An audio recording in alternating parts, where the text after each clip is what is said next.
right? Go, boys, go. Here comes the wolf. Brrr. Oh, Herman didn't make it. There's a two-headed lamb. That's a mutant. It's not beneficial. Two-headed turtle. That's a mutant. Not ninja, but it's mutant. Okay. Now, he's going to freeze first winter because nobody makes a double-neck turtleneck sweater. He's just not going to make it. Now, scrambling up the letters of the word Christmas will get you all sorts of different words. But it will never get you Xerox, zebra, or queen. The letters aren't available. This textbook shows the kids a four-wing fly, which, by the way, cannot fly. And it says, boys and girls, normal fruit flies have 2 wings. This mutant has 4. This rare mutation, like most mutations, is harmful. Then it says, beneficial mutations are the raw material for natural selection. Now, hold on a minute.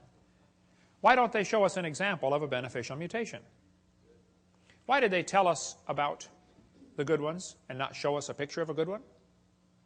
You know why they didn't show a picture of a good mutation? Because nobody's ever seen one. There's never been one beneficial mutation. I said that in a debate one time, and this atheist said, Hovind, you're lying. He said, I can name a beneficial mutation right now. He said, people in Africa that get sickle cell anemia are less likely to get malaria. I said, that's brilliant, sir. That's like saying if you cut off your legs, you can't get athlete's foot. They're both negative, okay? Then they say evolution and natural selection go together. This one says natural selection causes evolution. That's a lie. Natural selection selects. It doesn't create anything. Natural selection is not a creative force, okay?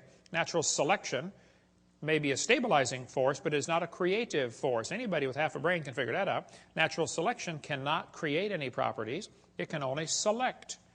This textbook says, evolution by natural selection had occurred in just 1 year. Oh, they're lying. It says natural selection can lead to evolution. That's a lie.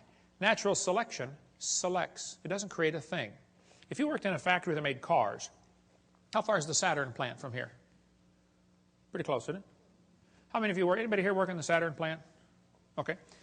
Suppose you worked in quality control. Your job was to check the car when they got done building it, kick the tires, slam the doors, and drive it around. See if it runs.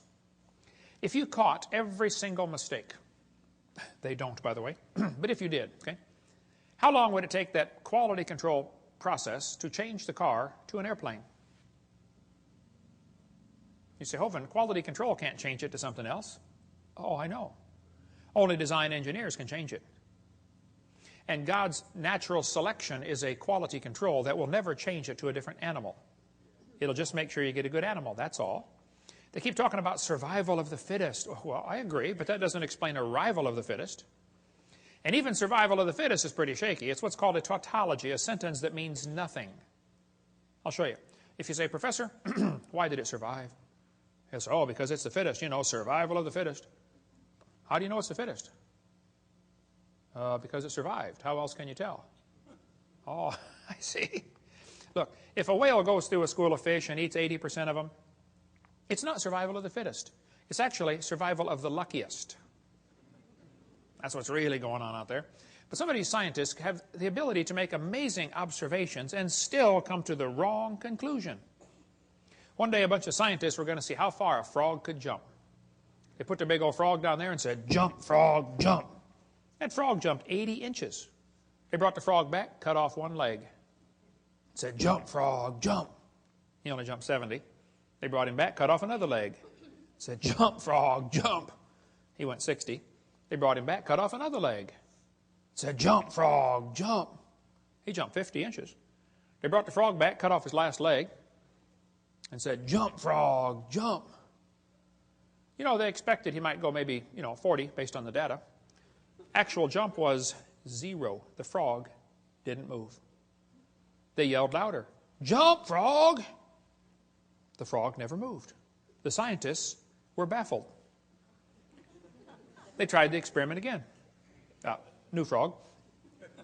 Got the same results every time. So the brilliant scientists put their data together and said, you know what, folks, the frog jumped less as the legs were removed. Hey, that's a good observation. They got it right on the head. Then they said, so we must conclude that a frog with no legs goes deaf. Bad conclusion. It's possible to have a good observation and still come to the wrong conclusion, you know. That's what they did with the fruit flies. They put them flies in the laboratory. They nuked them, microwaved them, x-rayed them. They did all kinds of mean things to those flies, and they got some weird-looking baby flies. They got flies with curled wings. They fly around, buzz, zzz, zzz, zzz, couldn't go anywhere. They got flies with no wings at all. What do you call that? A crawl or a walk? Can't fly. They raised all these mutated flies in the laboratory and said, you know what, folks, fruit flies refuse to become anything but fruit flies. Well, duh. So they said all mutations produce flies that were inferior to the original fly. Good observation. They said, so we must conclude that flies have evolved as far as they can go.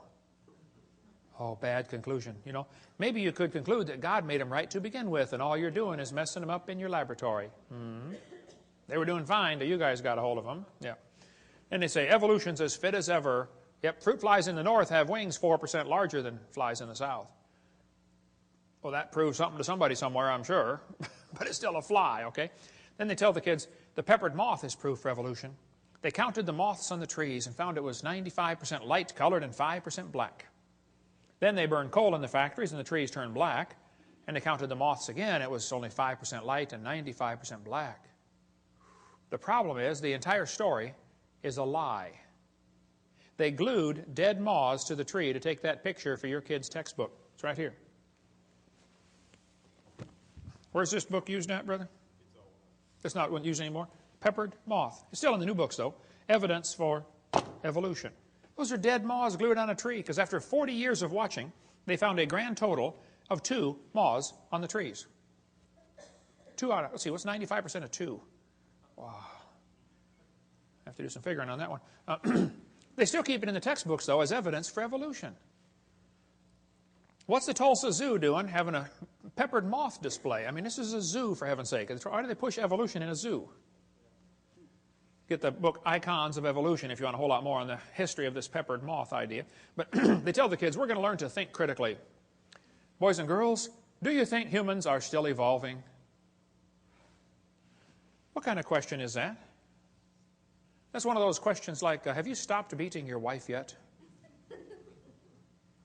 Wow, let me think. If I say yes, I'm admitting I did. If I say no, I'm still doing it. Did you know it's possible for the question to already have a built-in assumption? Look at that question. Do you think humans are still evolving? What's the built-in assumption? That humans evolved. Now, how's a Christian kid supposed to answer that for homework for Monday? I would say, teacher, this question is poorly written. It assumes evolution has happened when it has not.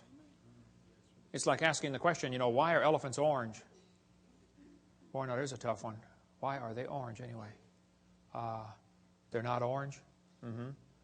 This is not learning to think critically. This is a Soviet-style indoctrination-type brainwashing question. And when the kid gets done taking this class, he's going to think he knows how to think. But he doesn't. He knows how to be told what to believe, and he never understands how it happened to him. That's not thinking critically. Then they tell the kids, we've got evidence for evolution from homologous structures. Wow, what's that mean? Yes, boys and girls. Did you know you have 2 bones in your wrist, and they're called the radius and the ulna? Pretty cool. And did you know the alligator has 2 bones in his forelimb? And look at this. They're called radius and ulna. See that? That proves we are related. That's what they're going to tell them. Homologous structures provide evidence that these animals evolved from a common ancestor. It's found in just about every textbook. You got it in these other ones up here, I'm sure, don't you, Steve? Homologous structures as evidence for evolution. They descended from a common ancestor, textbook says. Think critically. The bones are the same, boys and girls. See, that proves we're related. Evolved from a forelimb of a common ancestor. This textbook says, comparative anatomy provides further evidence of evolution. The commonalities suggest that these and other vertebrate animals are all related. They probably evolved from a common ancestor. This is a lie. They probably have a common designer. You know, the different bones in different animals come from different genes on the chromosomes. They're not homologous to begin with, okay? And even if they were, that still wouldn't prove common ancestor. Proves a common designer. The same designer made them all.